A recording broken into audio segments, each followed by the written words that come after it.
Drilling rigs are an indication of the health of the U.S. oil patch. Seeing more of them appear among the Texas sagebrush and North Dakota grasslands reflects the shale industry's emergence from the depths of last year's oil crash. For 23 weeks, the number of rigs seeking U.S. crude has climbed. The latest tally from the services company Baker Hughes, due on Friday, is likely to bring that streak to 24 weeks. With the West Texas Intermediate oil price having fallen to $45 a barrel, the rig count will probably plateau, if not decrease, in the second half of the year. However, investors bullish on oil should pause before betting that U.S. output will retreat anytime soon.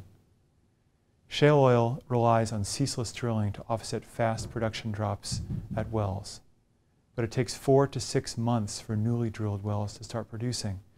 So new volumes from the latest drilling campaign are still on the way. One measure of the latent supply is the number of DUCs, or drilled but uncompleted wells. These holes await the attention of a hydraulic fracturing crew to release oil from tight shale rocks. The DUC population in the 4 main shale oil regions in the U.S. has increased by nearly a quarter to more than 5,000 since December, according to the government. Some producers have also immunized themselves from a weak market by locking in higher prices in the euphoric days after OPEC's deal to cut output back in November. Rystad Energy, a consultancy, estimates about 40% of total U.S. shale oil production this year is hedged at about $50 a barrel.